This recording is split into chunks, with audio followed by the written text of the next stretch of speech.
Vous écoutez Tech Café, votre rendez-vous sur l'actualité des nouvelles technologies. Nous sommes le 18 avril 2023 et c'est l'épisode 318. Elon Musk a participé à la création à l'origine d'OpenAI. Il s'en était détourné, il avait claqué la porte. Il voudrait peut-être bien revenir, on vous en avait parlé. C'est pas une blague, il veut bien proposer un Truth GPT. Oui, vous avez peut-être suivi la tentative de Donald Trump de développer un réseau social de son côté. Ça vous rappellera peut-être quelque chose avec ce nom. Je n'en doute pas, on va en parler, on a plein d'infos évidemment autour de l'intelligence artificielle et de quelques autres domaines de la tech. Je suis Guillaume Vendée, podcasteur technophile enthousiaste et je retrouve le responsable attitré et officiel du conducteur de cet épisode, c'est Guillaume Poggiaspala. Salut Guillaume, comment vas-tu ? Ça va, c'est officiel, mais j'ai pas signé de papier moi. Ah mince, alors donc c'est pas encore officiel, mais je prépare le contrat pour l'épisode 319 ou le supplément qui sera le prochain épisode. Restez à l'affût. En attendant, c'est pas officiel non plus, mais quand même, c'est la deuxième fois qu'on retrouve un chroniqueur que vous avez déjà eu plaisir à entendre. Il nous vient du monde de la santé, il est passionné de tech. C'est Steph, alias, peut-être le connaissez-vous sous l'alias Steph 500. Salut Steph et bienvenue. Salut, merci beaucoup pour l'invitation. Merci à toi de te reprêter à l'exercice. Tu sais, en fait, ça fait toujours plaisir d'accueillir quelqu'un dans Tech Café, dans un podcast en général. Mais ce qui fait encore plus plaisir, c'est quand les personnes reviennent parce que ça veut dire qu'on les a pas traumatisés. Et ça, c'est important. Tu étais là pour l'épisode 311, enregistré le 28 février dernier. Et je dis ça évidemment de mémoire. Vous avez un autre épisode assez génial pour lequel d'ailleurs vous avez fait des bons retours, mais je voulais à nouveau le mettre en lumière. C'est le supplément qui est disponible juste avant cet épisode, qui a été diffusé il y a quelques jours, où Guillaume Poggiaspala vous a livré un dossier assez fantastique sur une rétrospective de la robotique dans l'histoire. J'ai découvert ça pendant l'enregistrement, j'ai bu du petit lait, et alors ça commence avec le mythe de Talos, et ça a fait voyager jusqu'à l'époque moderne, avec des choses beaucoup plus concrètes. Là, c'était de la mythologie, Talos. C'est évidemment un épisode intemporel que vous devez d'écouter, à mon avis. Allez le sauvegarder, le bookmarker, mettez-le de côté pendant que vous écoutez ce passage, vous faites-en un rappel peut-être pour pas le manquer, et évidemment n'hésitez pas à en parler autour de vous, ça le mérite. Je me dois de vous rappeler aussi, avant qu'on aborde nos news tech, que Tech Café c'est un podcast gratuit, tous les épisodes sont accessibles à tout le monde, et j'ai d'ailleurs commencé à réactiver d'anciens épisodes. Vous allez progressivement normalement pouvoir écouter tout Tech Café, tenez-vous bien, tout Tech Café dans votre app. Auparavant, le flux du podcast était limité aux 200 derniers épisodes, donc ça va faire beaucoup plus de Tech Café à écouter.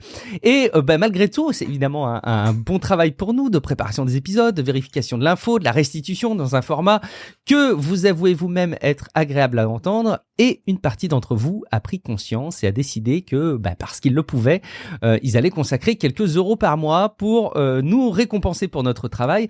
C'est un geste militant qu'on se doit de souligner. En plus, en contrepartie, les financeurs bénéficient d'un flux privé du podcast qui leur est dédié et ils peuvent écouter tous les épisodes sans la pub.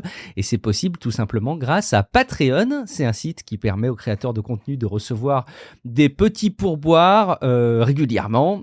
C'est sans engagement en plus.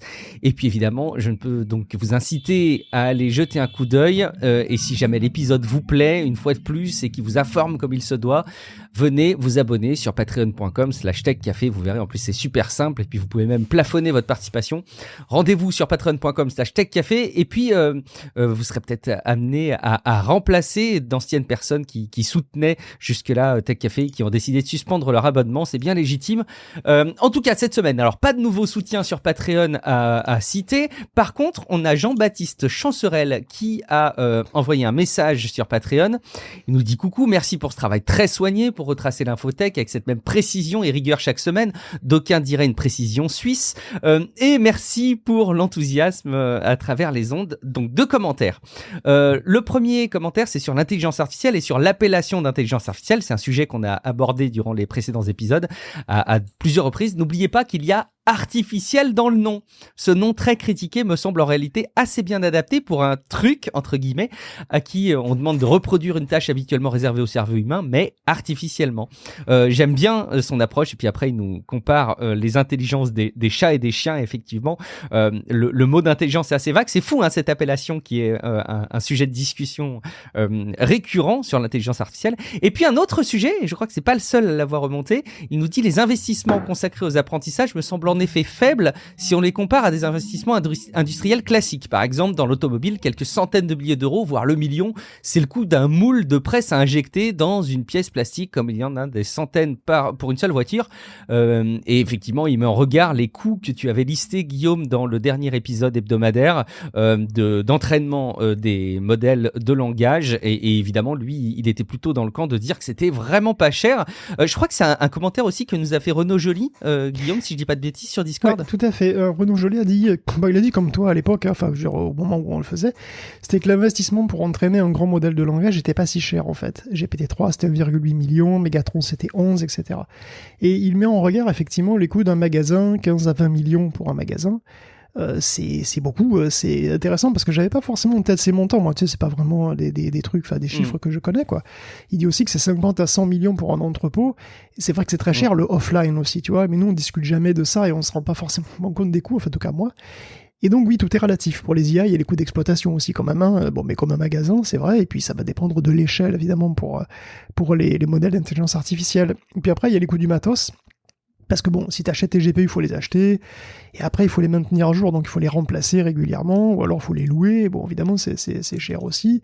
Ce qu'on peut dire, c'est quand même que c'est pas à la portée de toutes les bourses, quoi, en fait, hein. C'est un petit peu ce que je voulais dire quand je disais c'était cher. Oui, c'est vrai que voilà, tout est relatif. Dans le cadre de l'IA, c'est vrai qu'il y a quand même un souci d'accessibilité, et un peu de souveraineté aussi, qui est important. Tu vois, idéalement, ce qu'on voudrait, c'est des IA libres, des IA open source, et justement, les coûts, que ce soit en matos ou en main d'œuvre, ça complique les choses, hein, par rapport au reste du libre. Bon, on va justement parler de Dolly et de GPT-4All juste après, mais si on prend l'exemple de Roikouv, je sais, ça s'écrit de manière encore plus imbitable que ça se prononce, hein, je vous rassure. Ça s'écrit RWKV. Alors, qu'est-ce que ce truc que RWKV? C'est une architecture qui est alternative aux transformers, donc c'est un réseau de neurones un petit peu particulier qui revient, c'est un réseau récurrent. Pour faire simple, l'architecture utilisée par la totalité des modèles de langage, que ce soit GPT, Llama ou Bard, elle est très puissante, mais elle n'a pas que des avantages. On va dire que la mémoire de ces modèles, elle est assez chère. Elle est chère en temps de calcul, en particulier.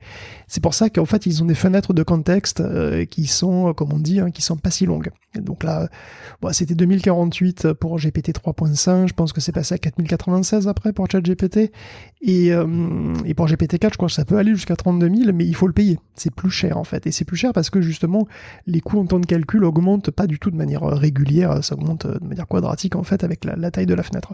Donc RWKV, c'est une architecture qui est encore assez peu connue et qui résout ce problème.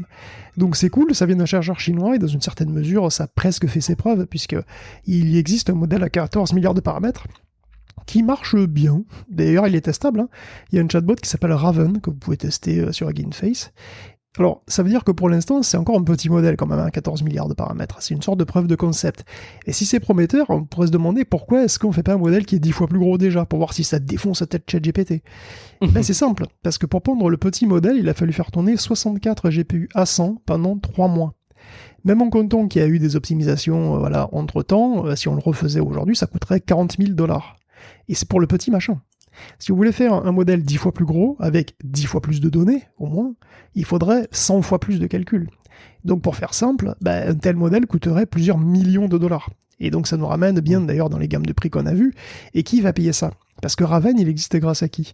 Raven existe grâce à une ONG qui s'appelle Eleuther, si vous voulez, avec un TH AI, et aussi grâce à Stabilité AI, qui ont fait des dons. Ils ont fait des dons de puissance de calcul à la communauté qui tourne autour de Roikouv.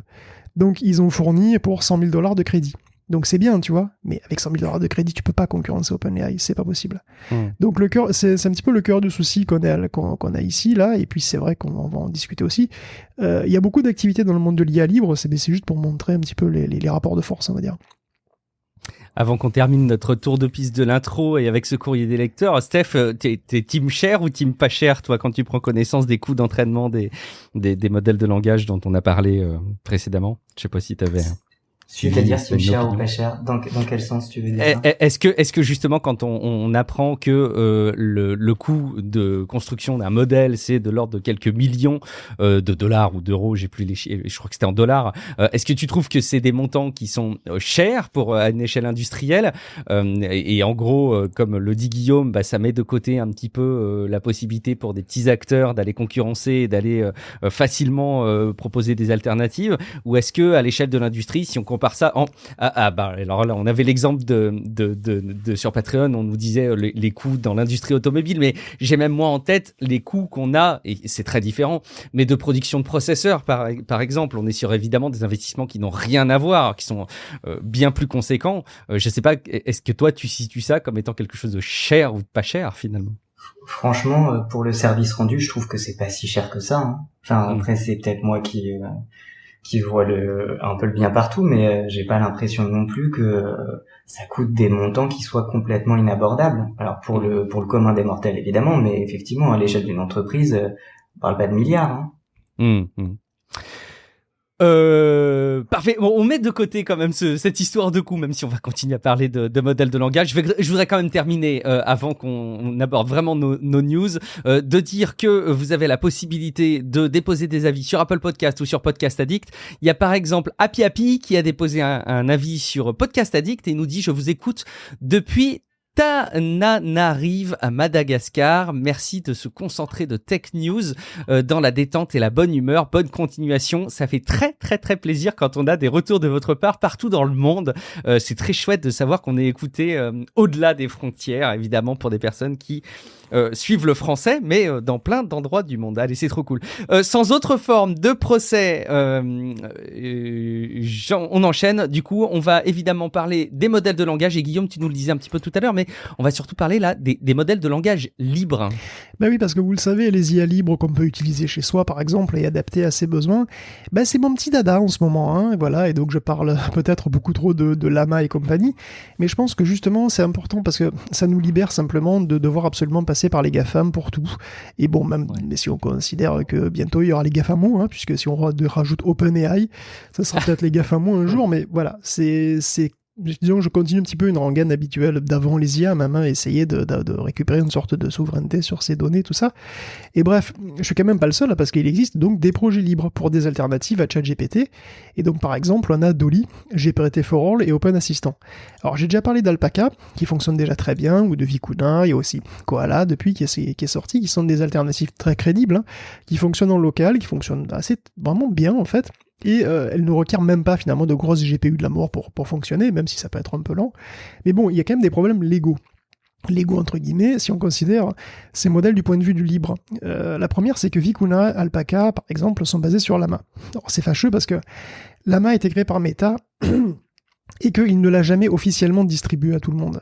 Le modèle a fuité, mais il reste officiellement réservé aux chercheurs, et vous ne pouvez pas en faire un produit commercial, par exemple, vous ne pouvez pas vraiment en faire ce que vous voulez, et techniquement, à moins de demander d'être validé, vous devriez même pas l'avoir sur votre disque dur. C'est vraiment dommage, je pense que Meta, d'ailleurs, devrait, étant donné la diffusion actuelle de Llama et l'engouement vraiment qu'il y a autour de ce modèle, Meta devrait, il gagnerait tout. Il gagnerait énormément de crédits d'ailleurs et d'images de marque. Il gagnerait tout à le libérer vraiment. Mais bon, à officialiser. Il en a besoin peut-être en plus de redorer son image. Oui, je pense que c'est vraiment l'occasion. Mais bon, écoute, en tous les cas, en tout cas, je fais un appel à Meta. Je pense que ce serait vraiment une très bonne idée. Mais bon, en tout cas, pour l'instant, c'est un souci majeur le fait que ça appartienne encore un peu à Meta, tout ça. Et la communauté s'est dit, si c'est comme ça, on va utiliser des modèles de langage open source qui existent déjà. L'intérêt, c'est porté naturellement sur GPTJ, qui est un petit modèle de 6 milliards de paramètres, qui a l'avantage d'être complètement libre. Vous pouvez l'utiliser pour n'importe quoi. D'ailleurs, je crois que c'est celui qui a servi à faire le très coquin Pygmalion, qui sert à faire des chatbots érotiques principalement. Mais bon, vient ensuite le deuxième problème, que ce soit GPT, Llama ou GPTJ, ces modèles de langage, en fait, sont pas faits à la base pour répondre à des questions, pour suivre des instructions. Avec un prompt adapté, on peut faire plein de choses.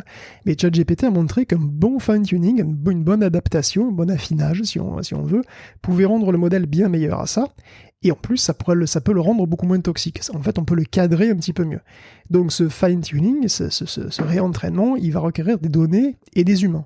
Parce qu'autant l'entraînement de base d'un modèle de langage se fait tout seul, de manière non supervisée, autant ce qu'on appelle le RLHF, c'est-à-dire l'apprentissage par renforcement basé sur le feedback humain, ça, comme c'est écrit dans le titre, ça requiert des humains.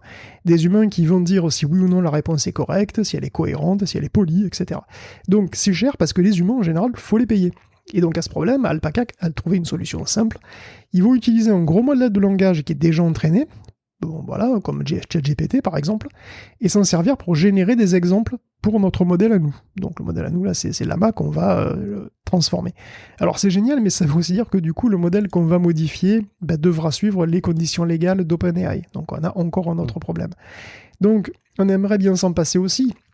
Et donc il y a eu Dolly, qui était une première tentative de créer un ChatGPT libre, basé sur GPTJ, donc libre, mais il utilisait le dataset d'Alpaca. Et donc, patatras, il est encore dépendant de quelque chose d'OpenAI. Et c'est pour ça qu'ils ont créé un autre modèle avec des données qui ont été crowdsourcées, fournies par des employés de Databricks. Et donc, c'est un don, vraiment. C'est-à-dire que Databricks, c'est une boîte qui fait du logiciel web, et ils espèrent contribuer donc du coup à démocratiser les LLM, les gros modèles de langage. Il y a 5000 employés qui ont fini par créer un dataset de 13 000 exemples pour entraîner Dolly 2. Et Dolly 2, en plus, il bénéficie d'un nouveau modèle qui s'appelle Pythia, qui est donc un modèle à 12 milliards de paramètres, et qui est donc plus récent et 2 fois plus gros quand même que GPTJ, mais qui est aussi complètement libre. Et c'est encore une fois Eleuther AI qui a créé la famille Pythia. Donc ces modèles sont issus d'une ONG. Donc tout ça, c'est des dons d'argent ou de puissance de calcul. Alors Dolly 2, il est d'ores et déjà téléchargeable. Il faudra encore entendre un petit peu, je pense, pour avoir un moyen simple de l'utiliser sur un PC standard. Pour l'instant, ça requiert encore pas mal de mémoire, mais bon, en attendant, il y a un autre modèle qui est très facile à tester, c'est GPT-4All J. Ça vient de chez Nomic, et là encore, GPT-4All avait tenté de se dégager d'OpenAI en utilisant un dataset basé sur Atlas, qui est leur propre explorateur de données. Ça restait du Llama en dessous, et donc ils ont fait la version J, et donc se passer à GPTJ. Donc dessous c'est entièrement libre, et en plus ils ont une interface très simple et très agréable, et donc sans doute le moyen le plus évident et le plus simple vraiment pour avoir un tout petit mini ChatGPT chez soi, c'est GPT-4All J. Donc si vous J, enfin c'est voilà donc c'est GPT-4 All-J. Voilà, donc si vous voulez aller voir. Donc il y a une autre initiative qui s'appelle Open Assistant, utiliser Llama aussi, mais qui va passer à Pythia, je pense. Et donc honnêtement, ces modèles sont vraiment intéressants. C'est des modèles qui font pas pitié du tout, mais bon, vu la taille et les temps d'entraînement, il faut pas s'attendre à avoir des choses qui soient aussi puissantes que GPT-4, tu vois, c'est pas possible. J'ai pas encore testé Dolly 2, mais je m'attends à ce que ce soit même un petit peu en dessous d'Alpaca et compagnie, ça serait tout à fait normal. Donc c'est des initiatives qui sont encourageantes et qui font chaud au cœur, mais qui montrent aussi à quel point le combat est déséquilibré, à quel point c'est difficile. Pythia, c'est un modèle qui est relativement récent, il fait 12 milliards de paramètres, et pas plus, parce que pour aller taquiner ChatGPT, il en faudrait vraiment beaucoup, mais le faire, ils ont sans doute pas les moyens, quoi.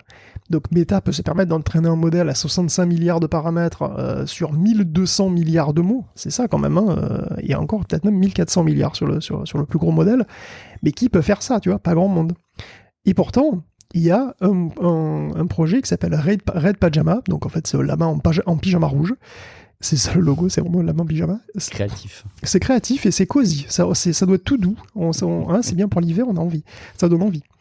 Et donc le but de Red Pajama, c'est de créer un modèle comme Llama, en fait de créer un clone qui soit aussi bien entraîné pour faire une sorte de Linux de l'IA. Si on veut, c'est vraiment ça, c'est un Linux de l'IA. Donc c'est un énorme projet, il y a des instituts de recherche, des institutions partout dans le monde, dont l'ETH Zurich et Stanford, qui commencent déjà à rassembler des données, donc une masse énorme de données, donc c'est un projet qui paraît fou, parce que bon, là, mais c'est vraiment un travail énorme. Alors on connaît pas la taille de GPT-4, mais il y a quand même un gars chez Microsoft qui parlait des capacités du modèle, il faisait une sorte de conf à une université, donc lui il a testé le modèle non commercial, le modèle complet, et il a dit à un moment, il ne faut pas sous-estimer ce que peut faire 1000 milliards de paramètres. Donc je sais pas s'il l'a dit en l'air comme ça ou si c'est une réalité, mais vu que Google a Palm qui fait déjà 540 milliards de paramètres, c'est pas exclu que GPT-4 en fasse 1000 milliards. Tu vois. Donc c'est ça les ordres de grandeur, quoi. C'est ça les rapports de force. Donc qui peut rivaliser avec le tandem Microsoft OpenAI et leurs 1000 milliards de paramètres, mis à part les plus grosses boîtes du monde? On espère effectivement que Red Pajama pourra faire un modèle comme ça qui soit à la hauteur, tu vois. Mais t'imagines la puissance qu'il faut derrière, quoi. Donc c'est encore pire que fabriquer un Linux ou un truc comme ça. C'est vraiment du boulot et énormément de calculs. Oui, la ressource ne peut pas se combler simplement avec du temps et de la bonne volonté et de l'organisation. C'est ça, il faut plus de la ressource pure et dure, quoi. Voilà. Bon, Steph, de toute façon, tu connais la règle. Dans tout l'épisode, tu as voix au chapitre quand tu le souhaites et tu nous coupes la parole quand tu veux. Tu t'es intéressé un petit peu, toi, de ton côté, au modèle de langage libre? Oui. Ouais, moi je suis un peu comme Guillaume, je suis un peu un très fervent admirateur du libre et en particulier des modèles comme ça. Dès que j'ai la possibilité, je les teste et je trouve que là c'est un peu le sens du partage quoi. C'est le sens du partage du savoir, surtout pour un sujet aussi important que l'IA, parce que on peut contenir le risque potentiel pour la société et finalement le fait d'ouvrir un maximum les connaissances, ça permet aussi de pouvoir se prémunir d'éventuelles problématiques qui peuvent survenir derrière. Par ailleurs, pour moi, le libre, ça autorise aussi tous les progrès rapides qu'on a vu naître ces dernières années, et en particulier là ces dernières semaines avec une accélération quasi exponentielle. D'ailleurs, moi je rebondis vraiment sur ce que vous aviez dit sur les précédents épisodes. J'ai du mal à comprendre la fermeture d'OpenAI. Déjà, c'est dans le titre. Mais c'est aussi renier déjà sa propre nature, mais c'est surtout tourner le dos à ce qu'elle est aujourd'hui. C'est-à-dire si elle est ce qu'elle est aujourd'hui, c'est uniquement grâce au libre. Elle s'est constituée grâce au libre, et maintenant ne même pas mentionner le nombre de paramètres dans son modèle, qu'on soit obligé de faire des supputations, ça m'inquiète pour l'avenir, quoi, honnêtement. Il y a une tendance à l'apolification qu'on peut ne pas trop effectivement apprécier sur évidemment ses travers et ses conséquences. Et je pense qu'il y a clairement eu une bascule de ce type de structure vers une entreprise extrêmement tournée vers le revenu. Bon, c'est normal qu'une entreprise veuille gagner de l'argent, c'est sa nature et ça peut se comprendre. Mais c'est sûr que c'est un revirement de veste qu'on ne voit que dans le domaine de la politique pour la gestion de l'entreprise. On va continuer à voir si ça évolue dans cette direction. J'en doute pas trop en fait. Il y a un autre sujet, Guillaume, que tu as vu passer dans ta veille, et moi c'est un truc qui m'a énormément plu, et je me suis mis non seulement à creuser le sujet de mon côté, mais aussi à rêver quelque part. C'est une simulation avec des personnages, des avatars qui ont été créés et qui sont des agents basés sur de l'intelligence artificielle générative forcément. Et on regarde un petit peu comment ils vivent entre eux. C'est une espèce d'expérimentation. Évidemment, ça nous laisse rêver vers des directions de science-fiction qu'on pourra redévelopper derrière. Décris-nous un petit peu ce que c'est, Guillaume. Bah écoute, on se dit que les scientifiques, ils font des trucs sérieux, que c'est pas des marrants, toujours à plancher sur des équations habitables, tout ça. Mais non, ils savent s'amuser aussi. La preuve, voilà. Bon, il devait avoir une clé OpenAI payée par le labo, ils se sont dit, on en a marre de regarder des telenovelas, alors on va faire la nôtre. Et puis bon, comme ils n'ont pas vu les news sur Unreal Engine 5, ils ont opté pour une esthétique Super Nintendo, mais ils se sont créés une petite ville, vue de dessus, avec 25 personnages, qui sont 25 Sims, puisque en fait c'est ça l'idée, créer 25 personnages avec des personnalités, des rôles définis dans une petite ville, et les laisser interagir entre eux, et rigoler quand il se passe 45 minutes à essayer de sortir d'une piscine, ou qu'il faut une dépression nerveuse en rentrant du boulot. Ah non, ça c'est les Sims. Donc voilà, le plus gros, mais voilà, le gros plus quand même par rapport aux Sims, c'est que chaque personnage est un agent, guidé par une instance de ChatGPT. Alors un agent, c'est une entité qui poursuit un but dans un environnement donné et qui, pour atteindre ce but, peut se fixer des sous-objectifs et planifier pour essayer d'atteindre donc ces objectifs, compte tenu évidemment des contraintes de l'environnement. Donc je sais que c'est très très vague et c'est fait exprès, puisqu'en fait c'est une notion très générale des agents, et on utilise des agents, voire des systèmes multi-agents depuis un bon moment pour modéliser un peu tout et n'importe quoi. Bon, l'idée ici c'est que on veut faire un agent le plus humain possible. Donc chaque personnage de Smallville, puisque c'est comme ça que ça s'appelle, et non il n'y a pas Superman dedans, chaque perso est donc plus que simplement une instance de ChatGPT, c'est pas juste ça. Donc en fait, c'est un code, c'est un programme, chaque agent, qui perçoit son environnement et qui gère une mémoire à long terme, qui est utilisée pour créer à la volée des prompts qui, eux, seront digérés par ChatGPT, et qui peut donc, il y a vraiment un pont qui est fait entre le langage naturel et l'interaction entre l'environnement et les autres agents identiques. Donc ils sont identiques, structurellement identiques, mais en fait ils ont chacun une personnalité différente, un métier, ils ont même éventuellement des conjoints ou des crushs, etc. Et donc ce qui est super intéressant, c'est que justement ChatGPT n'a pas de mémoire à long terme, donc il a une fenêtre de 2048 mots, un truc dans le genre, et il peut donc pas planifier à long terme. Mais les agents de Smallville, ils ont une mémoire additionnelle qui va fournir des infos contextuelles supplémentaires. Et donc l'interaction de ces GPT augmentés est assez fascinante, parce que ça marche assez bien.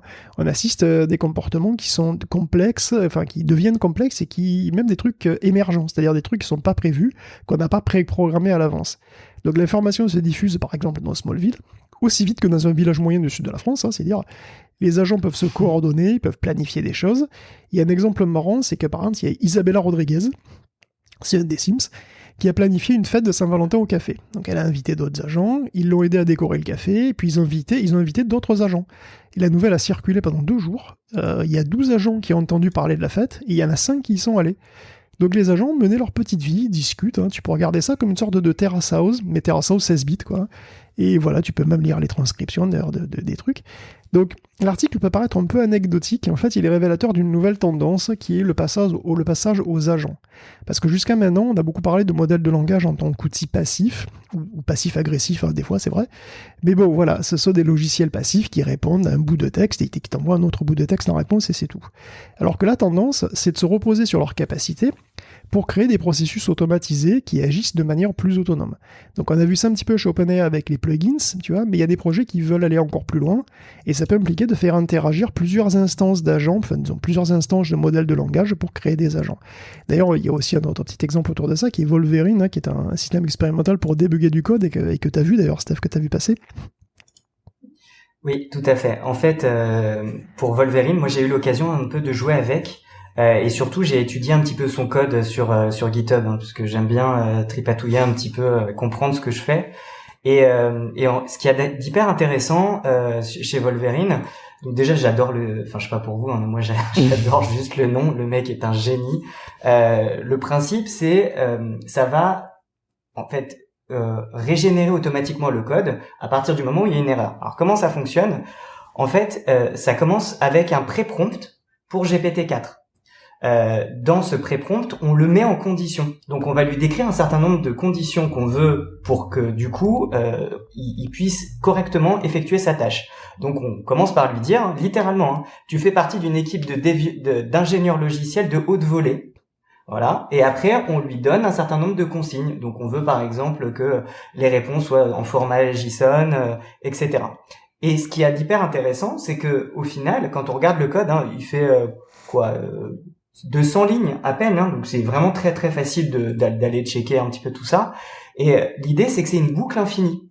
C'est-à-dire que on envoie au script quelque chose qu'on veut débugger, d'accord ? Le script, lui, va le lancer dans un sous-processus, et puis il va attendre le résultat du script. Si le script revient avec un retour égal à 0, c'est-à-dire qu'en gros tout s'est bien passé, bah la boucle s'arrête. C'est bon. Le script n'avait pas besoin d'être réparé, donc tout fonctionne bien. Si par contre, le script a planté, si c'est un retour autre que 0, ce qui se passe, c'est que dans le pré-prompt, on lui a donné des indications sur le type de retour qu'on veut. Et en particulier, il va renvoyer toutes les exceptions qui ont été levées par le programme Python. Et grâce à ça, il va pouvoir en fait modifier le code automatiquement et le rebalancer dans le script. Et en fait, c'est une boucle qui ne s'arrête qu'au moment où le retour est à 0. Et donc, ça semble assez magique comme ça, mais franchement, je vous engage à aller voir par vous-même. 200 lignes de code, c'est pas plus que pour créer un pendu en Python. Hein. Donc, autant vous dire que c'est quand même pas très compliqué, mais je trouve que c'est simple et à la fois très élégant. Si on met en regard ces infos d'une simulation comme ça pour voir les agents conversationnels, si on regarde la capacité qu'ils peuvent avoir maintenant, tu vois, un petit peu à réparer, à soigner des scripts buggés, etc. J'essaye de tordre l'histoire, hein, vous me voyez venir, mais dans quelle mesure est-ce que ça donne pas du crédit aux théories, oui, fumeuses, qui visent à dire que si on avance aussi vite, on arrivera à un moment où on arrivera à créer des environnements extrêmement souples, extrêmement malléables, et extrêmement réaliste, et qui nous dit qu'aujourd'hui on n'est pas dans une réalité virtuelle et qu'on n'est pas nous-mêmes des agents conversationnels qui sont doués de pouvoirs tels que ceux-ci et tels que ceux dont on parle. Bon, évidemment, je fais beaucoup de science-fiction, c'est beaucoup plus compliqué que ça, vous l'imaginez. T'es bien trop intéressant pour un agent conversationnel, hein, si je puis me permettre. Comment ? Pardon ? Tu es bien trop intéressant, vous êtes au pluriel bien trop intéressant pour être que des agents conversationnels. Oui, peut-être en 2023, mais comment sont les agents conversationnels ? Alors, tu sais, dans un futur très lointain, c'est-à-dire en début de 2024, par exemple, tu vois. C'est ça. On suivra. Écoute, bon, en tout cas, je prends tes remarques avec plaisir. C'est sympa de ta part.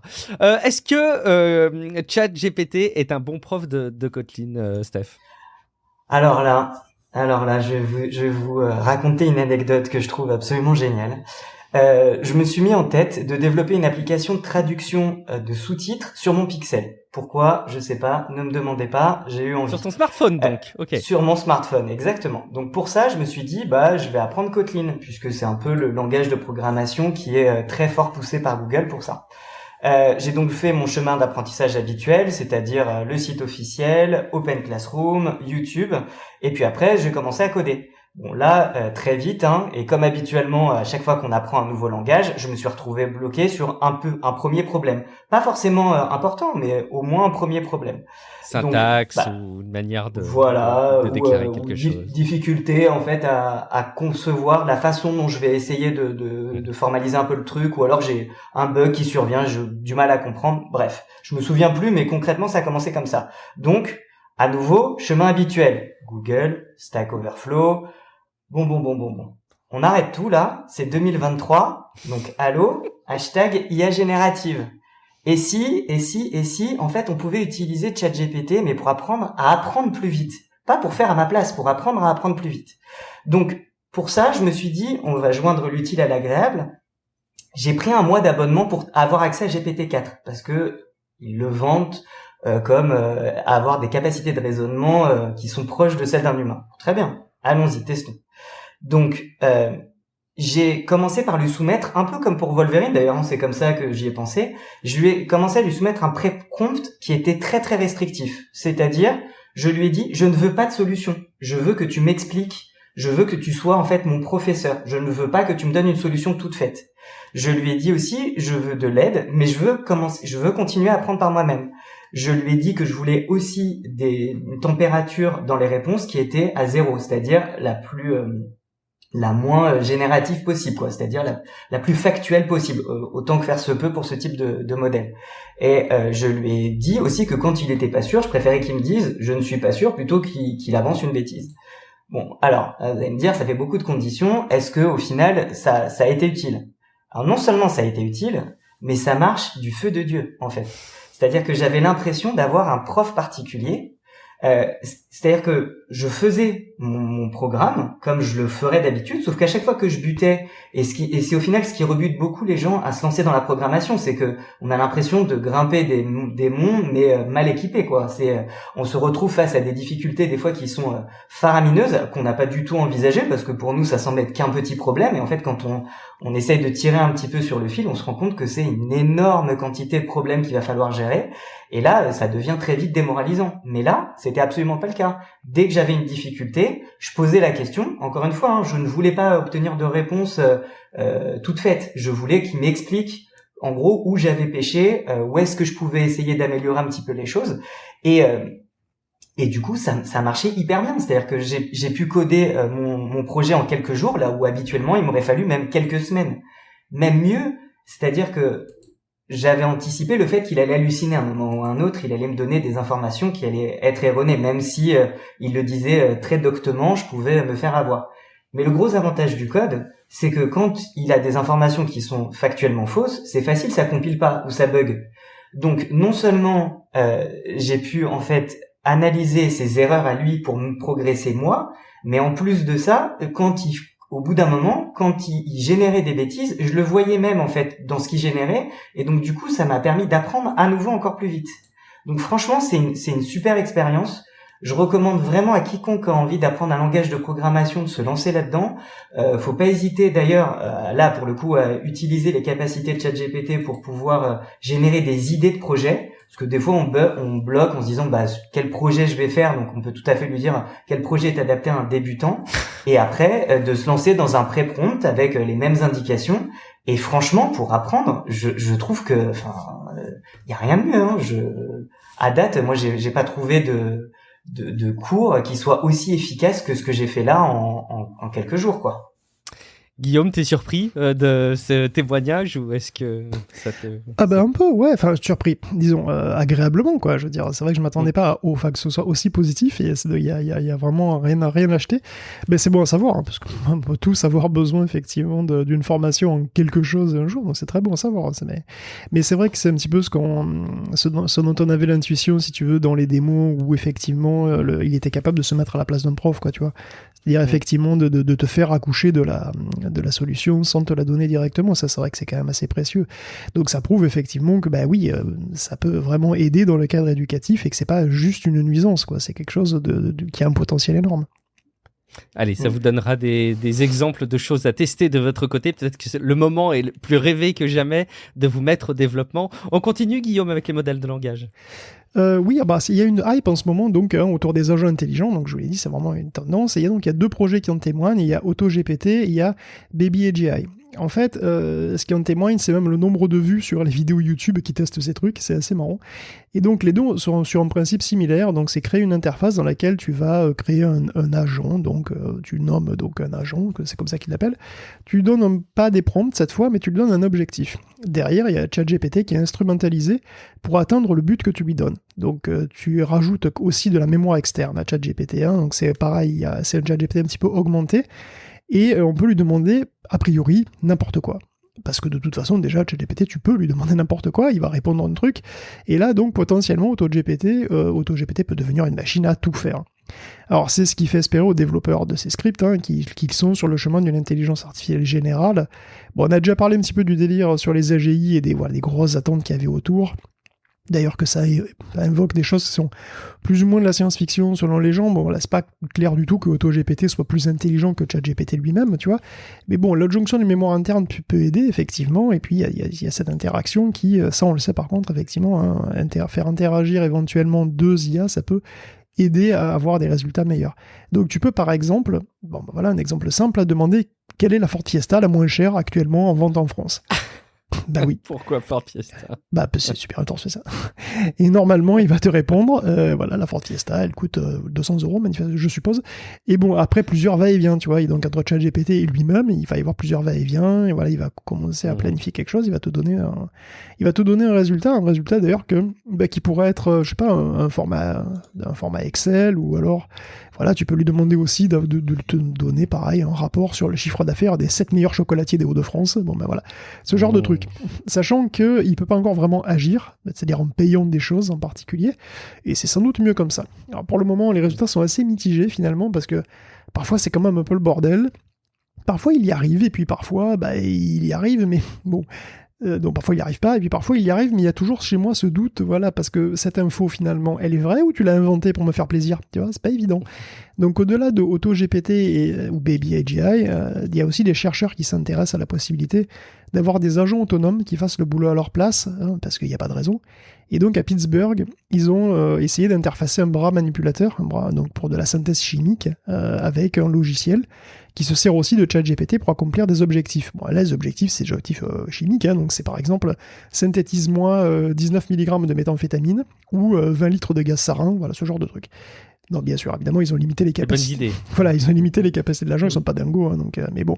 Leur agent est composé, grosso modo, d'une partie capable de chercher sur le web, via Google, d'une partie recherche de documentation technique, offline éventuellement, d'un environnement d'exécution de code pour tester du code Python en général, et donc il faut aussi fabriquer des programmes, et il y a aussi la manipulation du robot qui se fait donc via un programme, c'est pour ça qu'il y a un truc de test de code, et au milieu évidemment il y a un agent qui planifie en se servant de tout ça, et cet agent se sert de GPT 3.5 pour répondre à des demandes qui sont faites à langage naturel.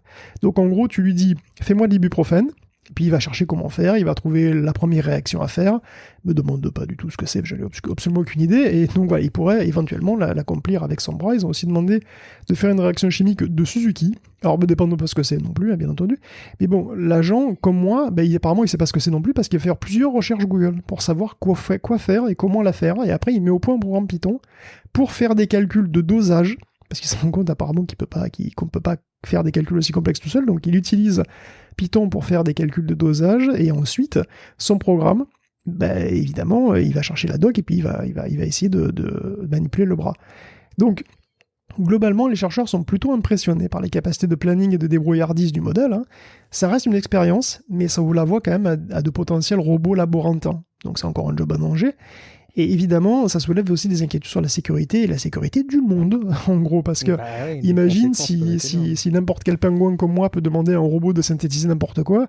Bon, je force le trait, évidemment, ça sera probablement jamais comme ça, mais rendre beaucoup plus accessible et rapide la synthèse de produits chimiques, c'est encore un souci d'un autre niveau que la synthèse de chansons de Jay-Z qui sont pas chantées vraiment par Jay-Z, tu vois. Donc, pas besoin de GPT-5, tu vois, pour avoir des innovations rapides et passionnantes, hein, et parfois inquiétantes. D'ailleurs, à ce propos, OpenAI a confirmé qu'ils n'étaient pas en train d'entraîner GPT-5. Ça valait bien la peine de faire cette lettre ouverte pour un moratoire. Donc, ils n'ont pas l'intention de le faire pendant un certain temps. Parce que GPT-4 a probablement déjà dû représenter un effort vraiment très important, donc ils vont capitaliser dessus. Donc il est suffisant à ce stade en plus. Pour l'instant, en plus, ils ont peut-être aussi atteint une forme de saturation au niveau des datasets, peut-être même au niveau de l'architecture, je sais pas. En tout cas, voilà, ça veut pas du tout dire que GPT-4 est pas lui-même en train d'être ajusté, que ses capacités sont pas en train d'être étendues d'autres manières. Ça, voilà, on vient d'en parler d'ailleurs. Steph, tu voulais nous parler de Chaos GPT ? Alors oui, entre autres, pareil, j'ai été regarder le code source d'AutoGPT. Alors je trouve que pour le coup, ça reste une très belle implémentation. Il n'y a pas de magie dedans, mais c'est un peu le même principe que ce qui était fait plus haut, c'est-à-dire une boucle infinie. Il y a GPT-4 qui trace les grandes lignes des étapes, pendant qu'en fait c'est des agents GPT 3.5 qui font la petite main. Ils vont récupérer toutes les données via des API. Google, etc. Et enfin, ils écrivent le tout dans un fichier, ils demandent l'avis à l'utilisateur pour la suite à donner. Donc je trouve que c'est quand même pareil, c'est pas très compliqué, il doit y avoir quelques milliers de lignes de code, mais en termes d'implémentation, je trouve que c'est vraiment très intéressant. Et effectivement, pour le fun, parce que forcément, c'est libre. Donc, quelqu'un a forqué le projet et s'est mis à développer un Chaos GPT qui m'a beaucoup fait rigoler. Donc, en gros, c'est un auto-GPT, mais sur lequel on lui a donné comme objectif, je cite, de détruire l'humanité en assurant sa propre survie. Donc, franchement, je vous encourage à lire les fils sur Twitter, où en gros le dev les met à disposition, s'ils sont toujours en ligne, parce que bon, Twitter étant ce qu'il est en ce moment. C'est à mourir de rire. Vraiment, c'est à mourir de rire. C'est plutôt pas mal foutu. Alors évidemment, au bout d'un moment, il perd le fil, il sait plus du tout ce qu'il dit, puis il commence à dire n'importe quoi. Mais au début, c'est assez intéressant, quoi. Et encore une fois, tout relève du pré-prompt à la base, parce que et ça doit être, je pense, très cadré au niveau de ce que GPT-4 peut faire, mais ils ont dû trouver le moyen pour le faire sauter, et voilà, je trouve que c'est vraiment très intéressant. Ça va donner du grain à moudre à ceux qui ont peur de ces outils-là et qui ont peur pour l'avenir de l'humanité, du coup, ou pas, c'est selon. Écoute, merci Steph. On continue, Guillaume, avec les modèles de langage qui pourraient gagner à perdre un petit peu de poids. D'aucuns diront comme moi, mais ils me connaissent pas vraiment. mais qu'est-ce que tu racontes? Bon, en tout cas, j'ai déjà parlé de la compression de modèles de langage auparavant avec mes histoires de quantisation, de quantification, quel que soit le mot français. Ouais.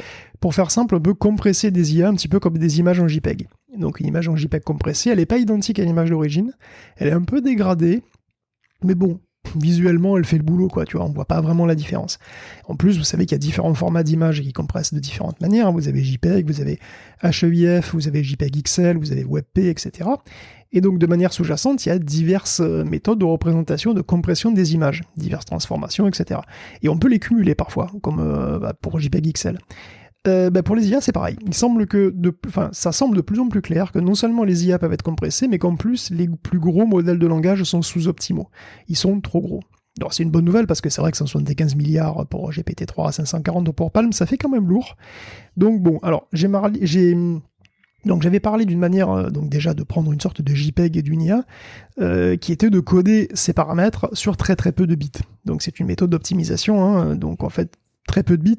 Qu'est-ce que ça veut dire? Ça veut dire que vous avez des nombres et vous les remplacez par des nombres que vous avez sur une grille de valeurs fixes.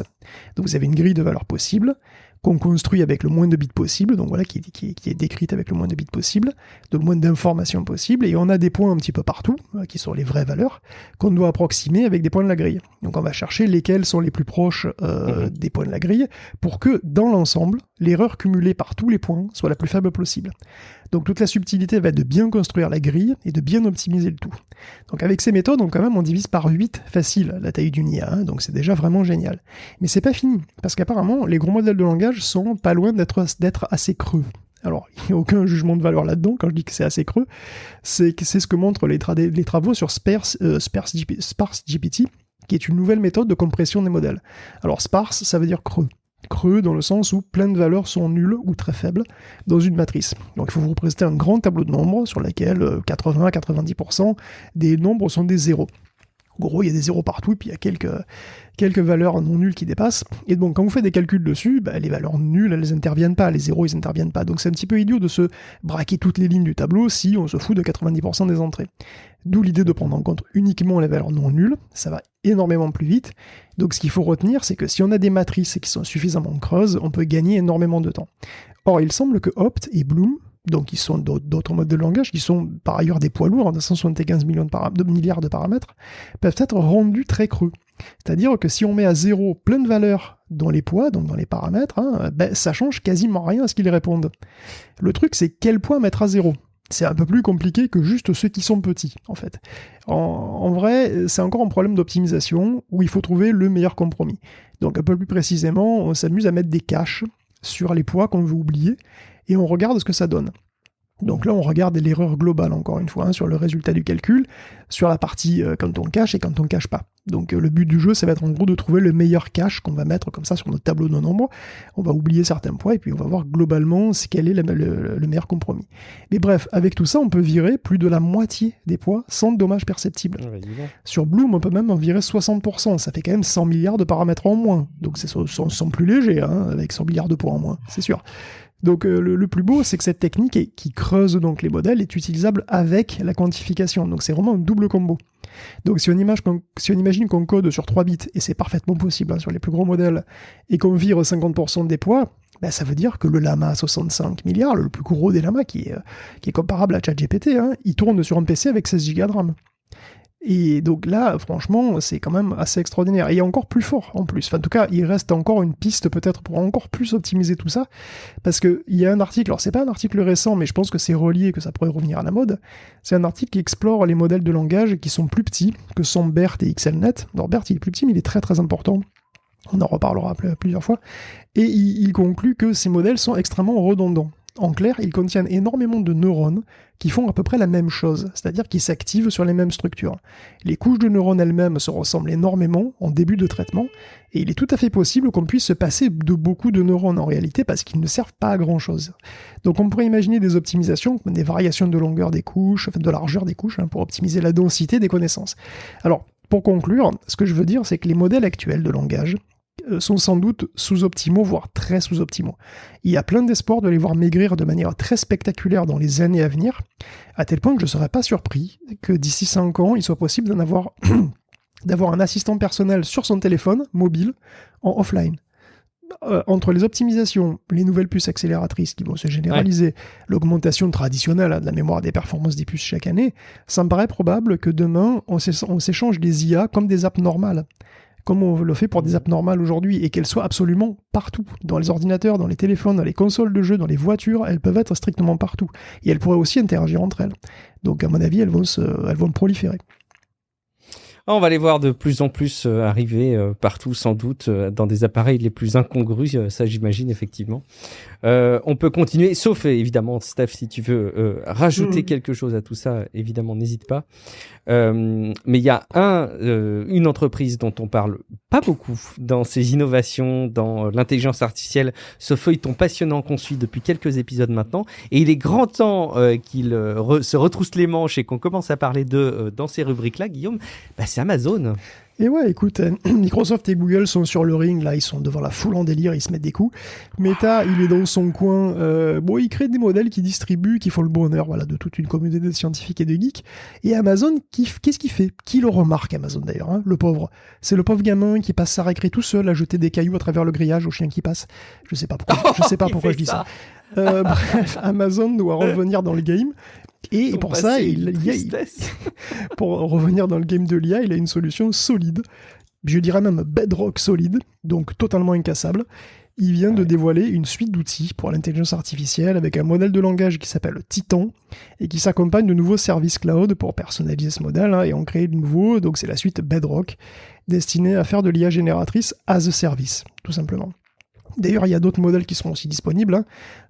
Pas que ceux d'Amazon, il y aura ceux d'Anthropic et de Stability AI qui sont aussi disponibles. Donc par exemple, Stable Diffusion sera as a service via Bedrock.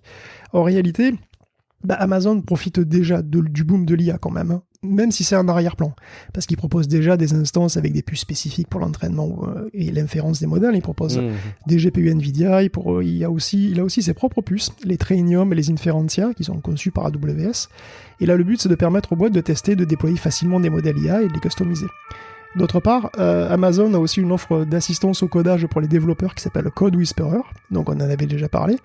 Et bon, évidemment, il est en face du GitHub, du copilote de GitHub, et il se dit, pour s'imposer, qu'est-ce que je vais faire ? Je vais le donner gratuitement, et voilà. Et donc, pour les particuliers, vous pourrez tous utiliser Code Whisperer gratos. Donc, c'est une offre séduisante, puisqu'elle est quand même en regard de l'offre de Microsoft, de GitHub, qui est de $10 par mois, et il sera intégré, ce Code Whisperer, à des éditeurs, plein d'IDE, donc plein d'interfaces, qui permettent donc d'aider dans plein de langages, du CO Scala, en passant par Python, Ruby, etc. Donc, l'IA as a service a le vent en poupe, hein, clairement, puisque c'est aussi ce que propose NVIDIA, hein, qui lui aussi offre ses propres puces en location, en partenariat avec d'autres prestataires, donc comme AWS, on l'a dit, mais aussi comme Azure, comme Google Cloud, etc. Donc il y a vraiment une mouvance comme ça de démocratiser l'IA as a service. Peut-être demain un AWS de l'IA, ça se dessine de plus en plus en tout cas. Mais c'est sûr que quand même Amazon, on les a pas vus comme tu les présentes dans le ring de l'affrontement entre des Microsoft et des Google par exemple. Je pense pas qu'ils vont être dépassés forcément. Il y a quand même, quand tu cites à chaque fois les GAFAM ou les GAMAMO, selon comment on doit prendre en compte les OpenAI et compagnie, il y a quand même une marque qu'on cite pas du tout là-dedans, et je commence à me dire moi que ça va vite leur faire une sacrée gifle. C'est Apple quand même. Ils sont pas du tout absents dans la prise en compte de l'intelligence artificielle, mais on a du mal à voir comment est-ce qu'ils pourraient suivre cette vague, et je commence à me dire que ça pourrait être très dommageable pour eux vu à la vitesse à laquelle ça va, mais bon, on verra ça. On termine cette rubrique d'intelligence artificielle, Guillaume, parce que tu cites Nvidia. Il y a les prix des cartes graphiques qui pourraient prendre très cher maintenant. À nouveau, l'histoire se répète. Tu l'avais prophétisé, hein, la hype de l'IA fait remonter les prix des cartes graphiques. Non, mais pourquoi ? Alors non, heureusement, pas forcément pour moi-même ou pour les pauvres péons, parce que ça concernera plutôt les GPU très haut de gamme et professionnels. Alors c'est John Carmack d'ailleurs qui l'a remarqué sur Twitter et sur eBay, en l'occurrence, puisque les prix des H100 dépassaient allègrement les $40,000. Alors une H100, c'est un beau bébé, hein, c'est une carte qui est très chère à la base, c'est un GPU professionnel qui coûte facilement $10,000, enfin il coûte $10,000 quoi, pas 40 000. Et donc en plus, ils ont été surclassés par les A100 dernièrement. Donc ça reste des composants qui sont quand même extrêmement utiles, hein, voire vitaux pour entraîner des IA. Et donc, cette hausse des prix montre peut-être le début d'une pénurie de composants pro. Honnêtement, je pense pas que Monsieur Tout-le-Monde Gamer ait forcément à s'en faire, parce que les H100 ont 80 gigaoctets de RAM quand même, et la quantité de VRAM, elle est cruciale, c'est la reine, hein, pour entraîner les modèles de deep learning, c'est vraiment ça qui est très très important. Or, les cartes grand public, avec 8 ou 12 gigaoctets, c'est inutile, tout simplement. Donc, tu peux faire un peu d'inférence dessus, mais franchement, c'est inutile. À moins de 24 gigaoctets de RAM, c'est des cartes qui ont très peu d'intérêt pour le machine learning, et qui donc sont, à mon avis, à l'abri des prix délirants. Les pros, par contre, c'est beaucoup moins sûr, et évidemment, c'est encore la faute à Elon Musk, ça, hein, c'est forcément. Puisque Elon vient de créer une nouvelle compagnie qui s'appelle X.AI, qui a été inscrite dans le Nevada, et il a aussi acheté compulsivement des GPU Nvidia. C'est ce que je ferais si j'avais autant d'argent que lui, probablement. Il en a acheté pas moins de 10 000. Et certainement des H100 ou des A100. Comment ça, tu crois pas ? Non, je suis sûr que tu ferais pas ça. T'as une conscience trop grande pour ce genre de c'est vrai, c'est probablement. En tout cas, voilà, c'est des GPU qui vont donc être utilisés probablement chez XAI, qui semble-t-il est une boîte destinée à concurrencer OpenAI. 10 000 de ces puces, c'est quand même une affaire à pas à moins de $100 millions. Hein. Mais bon, attention, l'ambition de Musk est immense. C'est la recherche de la vérité. Et oui, comme certains ex-présidents amateurs d'actrices porno, Elon veut aussi lutter pour la vérité. Mais il ne s'arrête pas là. Il veut sauver la race humaine en créant une IA qui s'intéresse à nous. J'invente rien, hein, tout est dans une interview absolument lunaire qu'il a donnée sur Fox News à Tucker Carlson, et on y apprend que Musk veut une Truth-Seeking AI, qu'il appellerait d'ailleurs Truth GPT, et qu'il cherchera à comprendre l'univers. Et parce que comme ça, si elle veut comprendre l'univers, elle va pas nous tuer, parce qu'elle nous trouverait intéressants. aussi, puisqu'on est intéressant dans l'univers. Logique implacable. Logique implacable. Donc il rajoute une magnifique métaphore avec des chimpanzés. Regarde, nous et les singes, on s'intéresse à eux, on veut pas les exterminer. On pourrait les exterminer, mais on le fait pas parce qu'on les trouve intéressants. Tu vois, son IA ferait pareil avec nous.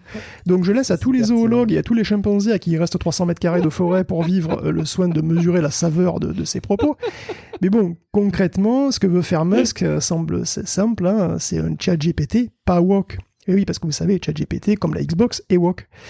Et donc il veut sans doute créer un modèle de langage qui sera, bon, mais techniquement je pense absolument pareil, exactement pareil que partout ailleurs, à la base, fondamentalement, mais dont la phase de renforcement, donc comme on en parlait tout à l'heure, sera non biaisée au sens de Musk. Comprendre tout simplement que la modération sera différente. Puisqu'en réalité, de toute façon, tout ça est un enjeu de modération, exactement comme sur Twitter d'ailleurs, ou partout ailleurs.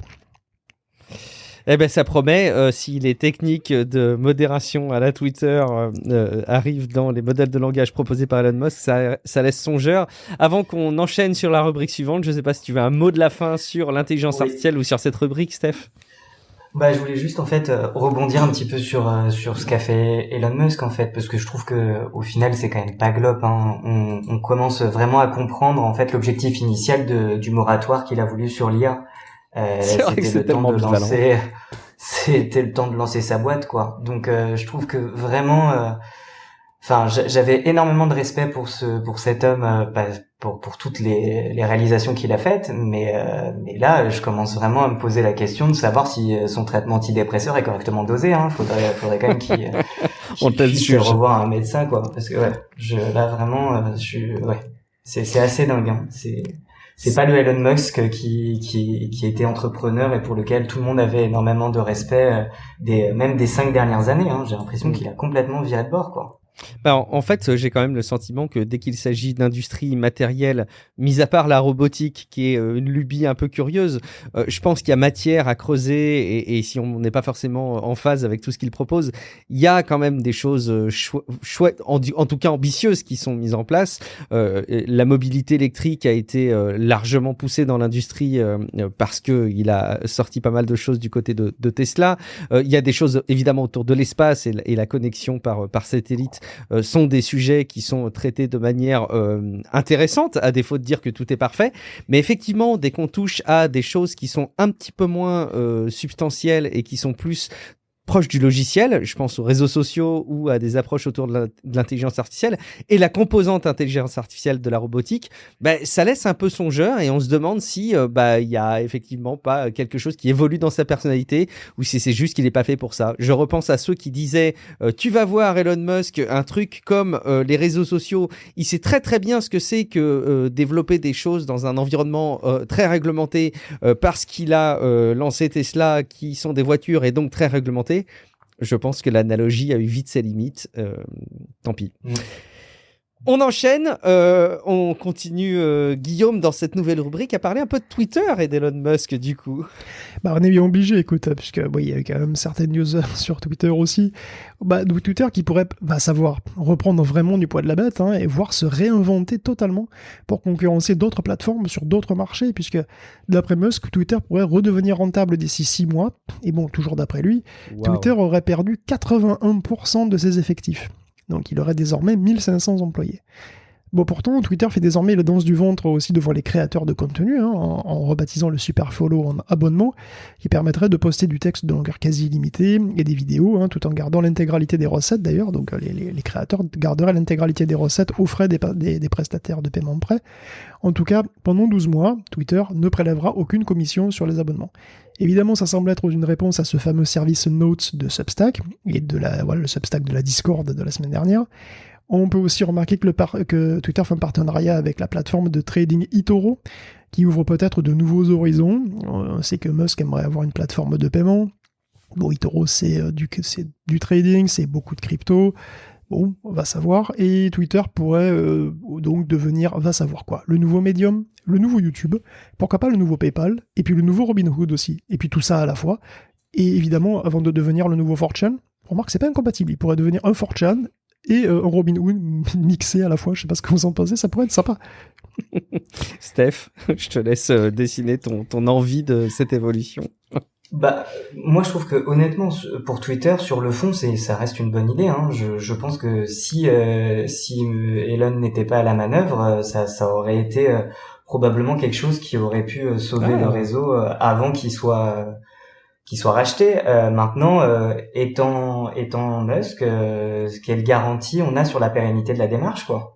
Je suis pas sûr qu'il va pas changer à nouveau qu'il va pas tourner sa veste dans 15 jours, 3 semaines, quand il va voir qu'un nouveau concurrent va faire autre chose. Et en fait, là, on a l'impression qu'il est juste en réaction, finalement, de choses qui se produisent autour de lui, mais qu'il est jamais à l'initiative. Ce qui est encore une fois pas du tout l'image qu'on avait de lui par le passé. Avant, il était plutôt dans le côté un peu disruptif, à essayer des choses qui n'avaient jamais été faites, et là, il ne fait que copier en améliorant plus ou moins, mais je trouve ça triste parce que sur le fond, encore une fois, c'était vraiment, je trouve que c'est une bonne idée, hein, ce système-là. Je sais pas ce que vous en pensez, moi je trouve que c'est plutôt une bonne idée. Vas-y, Guillaume, je te laisse. De quoi? Non, mais vas-y. Sur le papier, ça peut être, pourquoi pas, des bonnes idées d'avoir ce type de service. Je suis pas sûr que le terrain de Twitter soit un terrain propice pour ça, et je suis pas certain que ça apporte suffisamment de valeur par rapport à ce qui existe aujourd'hui à côté pour que ça ait de l'écho. Mais effectivement, tu as raison. Ça rend les gens captifs. Ça rend les gens captifs, tu vois. Tu fais plus passeur de lien, en fait. T'es obligé de rester sur la plateforme. Donc du coup, ça offre en fait une nouvelle vision du réseau qui n'avait pas encore été exploitée. C'est pour ça que je trouve que c'est plutôt une bonne idée, en tout cas de toutes celles qu'il a eues jusqu'à présent. Enfin, je sais pas si on peut lui accorder la paternité de celle-là, mais je trouve que c'est plutôt là pour le coup quelque chose d'intéressant. C'est une démarche intéressante en tout cas. Intéressant ton retour. C'est bien que tu sois là pour nous remettre aussi dans des regards objectifs, parce qu'on pourrait être vite très vindicatif. En tout cas, il y en a qui ont pris des décisions radicales, Guillaume. Il y a des médias qui tout simplement ferment la porte de leur côté. Bon, les médias, ils sont méchants, écoute. Et puis en plus, c'est que des vecteurs de propagande, des communistes comme NPR par exemple. Parce que la semaine dernière, NPR a été brièvement considéré par Twitter comme un média affilié à l'État. Sous-entendu comme RT ou Sputnik, il y avait la même mention en fait, comme un vecteur de propagande politique, quoi. NPR, ça veut dire National Public Radio, c'est un réseau de radio non commercial, c'est une ONG qui fédère des stations de radio. Avant, dans la charte même de Twitter, d'ailleurs, il comparait NPR à la BBC. Peut-être qu'on peut aussi comparer ça à Radio France ici, bien que je ne connaisse pas vraiment les subtilités des divers organismes de radio. En tout cas, NPR rend public ses comptes et elle se finance sur les programmes qu'elle vend aux radios membres par donation la plupart du temps. Donc apparemment, en 2005, il n'y avait que 2% de son fric qui venait de l'État fédéral, donc c'est pas énorme, pour un média d'État surtout. Mais même le mettre dans le même sac que RT, qui est mentionné, Russian State Affiliated, et donc NPR, qui est donc désormais US State Affiliated, enfin qu'il a été, c'est pas très sympa et c'est pas très pertinent. Alors l'affaire était savoureuse parce qu'en parallèle, The Telegraph a remarqué que les comptes du gouvernement russe n'étaient plus restreints. Donc non seulement les comptes affiliés au Kremlin, qui peuvent être retrouvés par le moteur de recherche, mais en plus ils peuvent être recommandés à nouveau. Donc dans l'onglet pour toi, tu peux avoir des tweets de Poutine maintenant. Alors que depuis un an, les comptes étaient invisibilisés. Alors pourquoi ce revirement de politique aussi drastique ? Qu'est-ce qui a changé sur la propagande et la guerre en Ukraine ? La vérité, c'est tout. Tu vois, voilà, qu'est-ce qui a changé, en tout cas, sur le terrain ? Bon, mystère. Enfin bon, il y a une piste, ça permettra peut-être tout simplement à Twitter de revenir en Russie. Alors, quelles sont les intentions de Twitter ? Pour l'instant, tout ce que les journalistes ont reçu comme retour pour leur mail quand ils demandent, c'est de la crotte, littéralement. Et je plaisante pas, puisqu'en fait, ils reçoivent un emoji caca. Twitter n'a pas de service presse, et chaque fois qu'un journaliste pose une question, il répond explicitement au journaliste « allez chier », par ce petit emoji caca. Alors, peut-être qu'ils en ont eu marre des emojis caca chez NPR, donc voilà, même si la mention a depuis disparu, NPR, il s'est cassé de Twitter, tout simplement. C'est la première organisation de presse à le faire, même si beaucoup traînent des pieds pour jouer le jeu du badge bleu, il y a New York Times qui refuse de payer, etc. Mais bon, c'est de plus en plus clair, de toute façon, voilà, Musk aime pas les journalistes, et pourtant, ils sont toujours tous sur Twitter. D'ailleurs, il y a Casey Newton, qui est donc de The Verge, qui décrit plutôt bien son syndrome de Stockholm. Parmi les 900 comptes qu'il suit, l'usage reste globalement constant. Donc voilà, lui et ses collègues, finalement, malgré tout, ils sont toujours sur Twitter. Et malgré les badges, malgré les pannes, malgré les emojis caca, Twitter est quand même très dur à tuer, c'est normal aussi. 10 ans de travail à se faire une visibilité sur le réseau, tu vas pas partir en claquant la porte du jour au lendemain, c'est difficile. Surtout que tout le monde a le même raisonnement, et que donc personne ne part. Et puis c'est même pire que ça, Musk fait un peu n'importe n'importe quoi, hein, mais il faut reconnaître que ça fait de l'animation. On s'ennuie jamais. Il y a du drama. Donc on hurle, on pleure, on s'indigne, on s'écharpe, on se tape, mais on le fait sur Twitter. Et donc Twitter, oui, c'est un animal difficile à tuer. Et alors bon, voilà, peut-être que seule une impasse financière pourra y arriver. C'est encore une possibilité, mais apparemment, bah écoute, si Elon Musk a raison, il sera bientôt rentable à nouveau. Alors. Que Twitter ne soit pas encore fermé à quelques mois après avoir été racheté compte tenu de la situation, oui, on peut concéder, Guillaume, que c'est effectivement pas définitif. Mais enfin bon, si ça continue comme ça, j'ai du mal à me projeter à long terme pour ce réseau social. Plus récemment, il y a CBC Radio-Canada qui aussi suspendent leurs activités. Ils l'ont annoncé pour exactement les mêmes raisons. Donc bon, ça continue. On voit c'est probablement une longue liste qu'on va pouvoir compléter au fil des épisodes. Mais il peut compter, Elon Musk, et on va conclure là-dessus, sur un soutien indéfectible, c'est celui d'une partie des Républicains. Mais c'est trop mignon. Les amis de Musk essayent de le défendre. C'est beau l'amitié, hein. C'est ça, c'est ce qu'il y a de plus fort, l'amitié de toute façon.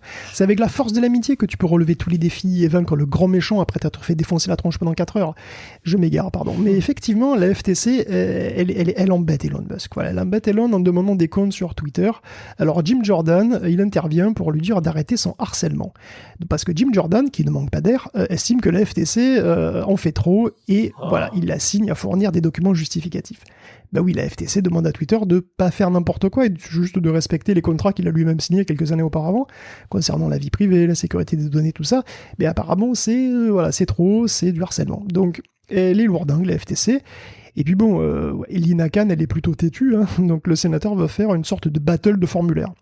Alors, c'est vrai que ça peut durer longtemps, une battle de formulaire. C'est les battles administratives, moi, ça me terrorise. Mais bon, je pense que Lina Khan, elle a l'habitude. Parce que ça peut être vraiment très long. Donc, le fait que Jim et Elon soient du même bord politique, voilà, et probablement la même vision de la liberté d'expression, sans doute pas un complet hasard. Voilà, bon, Lina Khan, elle en a vu d'autres, tu vois, mais c'est beau, quand même, l'amitié et tout ça. Moi, je parlerais d'amour à ce stade, plus que de l'amitié. Mais bon, c'est les copains en tout cas. Steph, pareil, un mot de la fin. Je ne sais pas si tu as quelque chose à compléter sur cette rubrique. Je vais peut-être m'abstenir parce qu'on va croire que c'est de l'acharnement contre nous. Oui, quand on est deux à critiquer, si en plus on rajoute une troisième voix, ça va faire beaucoup. Ça. Après, on va avoir des avis sur les plateformes de podcast qui nous critiqueront sur cette partialité. À croire qu'ils auront raison. On va plutôt conclure cet épisode par une rubrique jeux vidéo. On va d'abord parler un petit peu de projets, Guillaume, de Sony pour, pourquoi pas, le streaming en mobilité. Et oui, qu'est-ce qu'il y a dans le cul de Sony ? C'est ça la vraie question. Mais oui, parce qu'on a parlé la semaine dernière de la Sony Q, qui serait donc une console portable pas une Vita. Qui ne serait pas justement vraiment un successeur de la Vita, puisque ce serait une console qui serait uniquement dédiée au streaming, et on s'était un petit peu demandé à quel point c'était pertinent de ne faire que streamer des jeux PlayStation 5. Et en réalité, peut-être qu'il y aurait plus que ça. Si on épluche un petit peu les offres d'emploi qu'il y a eu récemment chez Sony, on peut voir qu'il y a un push qui est fait, enfin en tout cas, on peut suspecter qu'il y a un push qui soit fait sur le cloud gaming, en fait, sur une espèce d'Xcloud à la PlayStation qui pourrait revenir et qui pourrait expliquer que la Q soit une console qui soit un petit peu plus pertinente, parce que tu pourrais non seulement streamer des jeux PlayStation 5, mais peut-être éventuellement plein d'autres qui seraient donc offerts en streaming. Bon, c'est une rumeur, on va pas s'avancer plus, mais ce serait, disons, ça donnerait un petit peu plus de crédibilité à cette histoire ces rumeurs sur la Sony Q, qui, moi, je sais pas, mais effectivement, je trouvais que uniquement une console pour streamer, à moins qu'elle soit vraiment, vraiment très, très peu chère, je vois pas vraiment qui pourrait acheter un truc comme ça. Surtout quand il y a des concurrents comme ce qui semble être encensé par beaucoup, comme le Steam Deck. Steph, tu voulais nous faire un petit retour d'expérience ? Oui, bon alors déjà je commence en jurant que personne ne m'a payé pour ce retour d'expérience. Mais voilà. Mais Valve, si tu nous écoutes, n'hésite pas à sponsoriser plutôt Tech Café. Voilà. Alors, ce sera bienvenu. J'ai eu la chance. Bah oui, j'imagine, oui. J'ai eu la chance de sauter le pas suite aux récentes promos, et je voulais le dire en fait tout le bien que j'en pense. Alors, c'est quoi les récentes je vais- promos? Je suis même pas au courant. Qui m'a il y a- oublié de me parler de ça? Enfin. excuse-moi, la prochaine fois je le ferai. Là c'était les promos de printemps, je crois, où en gros ça faisait 1 an que la console avait été mise en vente et du coup c'était la première fois qu'ils faisaient une promo qui était, je crois, 10% quand même. Donc Oui. le modèle à 400 balles, il est descendu à 370, quelque chose comme ça de mémoire. Intéressant. Donc, pourquoi j'en pense du bien? Tout simplement parce que c'est une machine qui propose un rapport qualité-prix qui est absolument ahurissant. Je vais vous donner une liste non exhaustive de ce que j'ai réussi à faire avec elle. Encore une fois, j'ai passé plus de temps à la bidouiller qu'à jouer, mais c'est drôle. Vous allez voir tout ce qu'on peut en faire. Donc, tout d'abord, ça permet de jouer à des jeux récents, donc des AAA, dont God of War par exemple, dont Horizon Zero Dawn. Ça permet de jouer à des plus anciens, donc je pense à tous nos backlogs qu'on a depuis des années et qu'on se dira je jouerai plus tard. Bah là, on a l'occasion de le faire, surtout dans des conditions qui sont de jouables à excellentes pour la grande majorité des titres que j'ai testés. Ça permet de bénéficier de soldes Steam qui sont totalement folles. Moi, j'étais pas très habitué à utiliser Steam. Mais là, c'est absolument hallucinant. On achète 5 jeux pour 10 €. Vraiment, et des jeux plutôt de très très bien notés. Ça permet d'installer des stores alternatifs, en particulier Epic, GOG, de façon très simple. C'est des flag packs, parce que bon, j'expliquerai après, mais ça reste une base Linux. Et donc, ça permet de jouer à ces jeux, y compris tous les jeux qui sont offerts par Epic toutes les semaines. Donc autant vous dire que là vous avez en fait un boulevard pour ne jamais plus vous ennuyer si toutefois vous avez du temps. Ça permet d'émuler toutes les plateformes, toutes les consoles jusqu'à la Switch quasi nativement sur certains titres. Ça permet de faire la PS3 aussi. Ça permet toutes les consoles old-gen. Alors quand je dis toutes les consoles, évidemment, je parle pas des PS4 et consorts, mais au moins jusqu'à la PS3, ça permet de l'émuler dans de plutôt très bonnes conditions. Pas pour toutes les consoles, mais pour une bonne partie. Ça permet d'utiliser aussi YouTube, tous les autres services de streaming, dont Plex, que j'ai à disposition, donc ça me permet en gros de regarder des films du NAS dans mon lit, c'est quand même très très sympa. Ça permet d'utiliser le Game Pass et GeForce Now directement donc sur le Steam Deck, GeForce Now étant gratuit pour l'accès libre. Donc vous bénéficiez comme ça de graphismes améliorés, d'une meilleure batterie, puisqu'évidemment on vient pas taper dans les réserves de la batterie du Steam Deck, mais surtout ça ne bouffe pas d'espace de stockage. Il y a une facilité de réparation qui est absolument hallucinante. On peut même changer le drive eMMC qui est installé dessus. C'est pas soudé à la carte mère, donc on peut tout à fait le changer de façon. Il y a 8 vis, si je dis pas de bêtises, à faire et enlever la coque pour le changer. Ça permet de bénéficier d'un ordinateur de bureau en déplacement qui tourne sous Arch Linux avec un CPU qui est un Zen 2 et 16 Go de RAM, qui peut être branché à n'importe quel écran, clavier souris pour 379 €. Enfin, je sais pas si vous avez vu l'équivalent des ordinateurs portables que vous avez pour ce prix-là, mais c'est certainement pas cette qualité-là en termes de puissance brute qui est offerte. Ça permet de streamer également du contenu du Steam Deck sur la télé sans fil. Donc ça, c'est quand même sympa. Quand on a le fil, alors on peut le brancher évidemment en HDMI, mais sans fil, c'est assez cool aussi. Ça permet, moi c'est ça que j'ai utilisé, ça c'est très très pratique. Ça permet de jouer aux consoles PS5 et Xbox directement sur le Steam Deck. Donc la PS5 est branchée sur la télé familiale, donc la famille regarde la télé normalement, et en fait je stream directement le flux qui va être sorti de la PS5 sur le Steam Deck. Donc je peux littéralement jouer à la PS5 sur le Steam Deck avec ma famille qui regarde la télé alors que on est dans la même pièce mais on fait 2 trucs différents en même temps, quoi. Donc ça c'est quand même très cool. Ça permet d'utiliser aussi le PC local pour streamer des jeux plus exigeants directement sur le Steam Deck, très simplement. Si les capacités du Steam Deck sont un peu dépassées, on peut tout à fait utiliser la carte graphique un peu plus haut de gamme sur le PC local, et c'est juste une option à débloquer sur le Steam Deck. Et surtout, pour moi en tout cas, le gros avantage que ça a, c'est que il y a un bouton de suspension d'activité. Donc dès que, en gros, on est en train de jouer à un truc, pas besoin d'aller chercher une sauvegarde ni quoi que ce soit. On appuie sur le bouton de suspension d'activité, on fait ce qu'on a à faire, on revient 2 jours après, boum, on est exactement au même endroit. Donc pour moi, qui est vraiment pas le temps, ça me permet de jouer en gros un quart d'heure tous les soirs, ce que je ne faisais absolument pas, mais ça m'a permis de finir des jeux comme ça.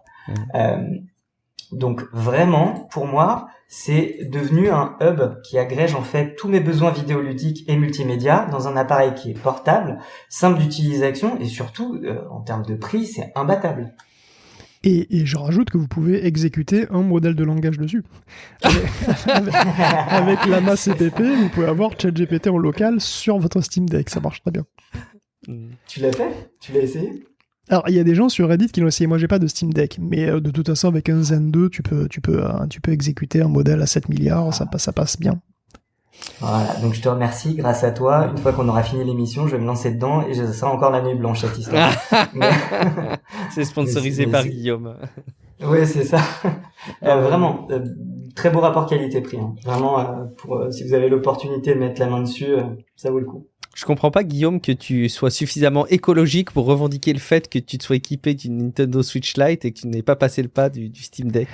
Ouais, c'est parce que justement, j'ai une Switch Lite et que je vois que j'ai déjà un back catalogue sur ma Switch Lite et que... En fait, à un moment donné... c'est presque frustrant parce que j'ai des jeux en retard sur le PC, sur la PlayStation 4, sur la Switch, j'ai des jeux en retard un petit peu partout, quoi. Mais sinon, oui, la Steam Deck, c'est vrai, c'est un rapport qualité-prix et un aspect pratique qui est vraiment, vraiment intéressant. Ça, c'est clair et net. Comme t'as rien dit de négatif dessus, je vais m'y coller. Il paraît qu'elle fait beaucoup de bruit, qu'elle chauffe beaucoup et qu'on entend énormément le ventilateur. Ah, très intéressant. Bon, alors évidemment, parce que je me doutais bien qu'elle allait avoir des rabat-joie pour critiquer. Alors évidemment, elle a des défauts. Elle a au moins, j'aurais envie de dire, 3 défauts. Le premier, c'est que la batterie, c'est pas dingue. Quand on se met à jouer à des jeux relativement exigeants, elle va avoir tendance à... Ouais, elle peut avoir une autonomie qui dépasse pas 2 heures. Par contre, quand on utilise des jeux peu exigeants ou tout simplement du streaming, ça tient facile 5-6 heures. Donc ça, je trouve que c'est plutôt très raisonnable. Le deuxième point, effectivement, elle fait du bruit. Alors, les nouveaux modèles, moi je pense que j'étais béni du nouveau modèle. Apparemment, il y a deux ventilos différents. Il y avait un premier ventilo qui avait un bruit de coil qui était très très désagréable. Et celui que j'ai moi, il fait pas de bruit particulier, pas un bruit très désagréable. En tout cas, par contre, il souffle souvent. Il se met à souffler très très très régulièrement. Après, c'est pas un bruit qui est très gênant, mais il souffle. Donc, casque un peu obligatoire, sauf si vous êtes vraiment allergique au bruit, ça peut poser problème.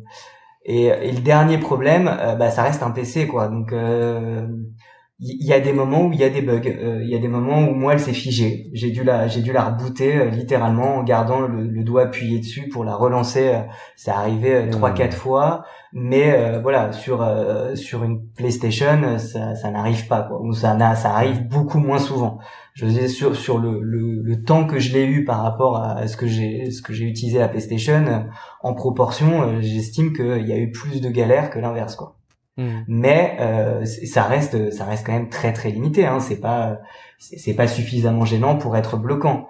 Mais bon, j'estime qu'en 3 semaines, 1 mois, avoir déjà 3 fois où je suis obligé de la rebooter, c'est pas terrible, quoi. Ouais, à garder en tête, ça reste un vrai PC. C'est une manière, en fait, qu'elle a de nous rappeler sa vraie nature, de faire quelques plantages de temps en temps. Les amateurs de joueurs console seront derrière moi à ce sujet-là, j'imagine. Bon, on va conclure cette rubrique jeux vidéo, mais aussi cet épisode, Guillaume, en mettant en lumière la proposition du bon sens, le meilleur rapport qualité-prix de qui veut absolument un PC pour jouer. Oui, alors je sais pas exactement, mais disons qu'on va parler quand même de la nouvelle 4070, on va dire 2 mots. Donc $600, c'est la nouvelle 4070 de Nvidia, c'est un prix qui commence à être abordable pour une carte qui est globalement au niveau d'une RTX 3080, mais qui consomme beaucoup moins et qui donne accès au DLSS 3. Donc elle vaut $200 de moins que la 4070 Ti, mais elle est quand même aussi 25% moins rapide.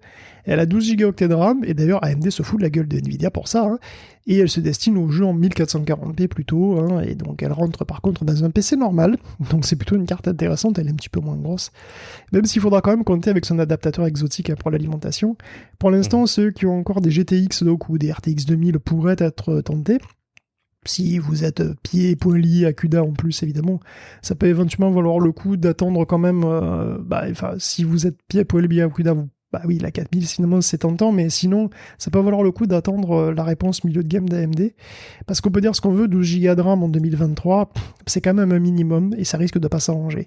D'ailleurs, ce sont que des rumeurs, mais bon, il se murmure que les 4060 Ti n'auraient que 8 Go de RAM sur un bus 128 bits. En plus, c'est vraiment peu, c'est très peu. La 2000, c'est trop peu, hein. La 2060 Super en a autant, elle a 8 Go de RAM. La 3060 avait déjà 12 Go de RAM. Donc, c'est-à-dire qu'en l'état, la 4060 Ti, c'est vraiment une carte d'entrée de gamme, sauf qu'elle coûtera 450 balles, a priori.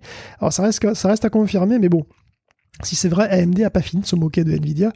Oui, parce que dans certains cas, la taille, ça compte, et qu'est-ce que tu veux. Et donc, des jeux comme Hogwarts Legacy bouffent la mémoire vidéo comme si c'était des petits pains au chocolat au petit-déj, Oui. et du coup, voilà, c'est un petit peu court, pour l'instant, on va dire. Merci Guillaume pour cette revue. Bon, j'imagine, je te pose pas la question, Steph, si tu veux t'équiper de la RTX 4070, vu que tu t'équipais d'une Steam Deck, mais c'est ça. Non, là pour l'instant, on va calmer un peu les dépenses là. La question, elle est vite répondue. Merci beaucoup à tous les deux pour cet épisode de Tech Café. C'était vraiment un plaisir de pouvoir évoluer parmi les news tech en votre compagnie. Il est temps quand même qu'on rappelle l'incontournable aux gens qui nous écoutent, à savoir où est-ce qu'on peut nous retrouver. Steph, où est-ce qu'on peut échanger avec toi? Où est-ce qu'on peut te retrouver?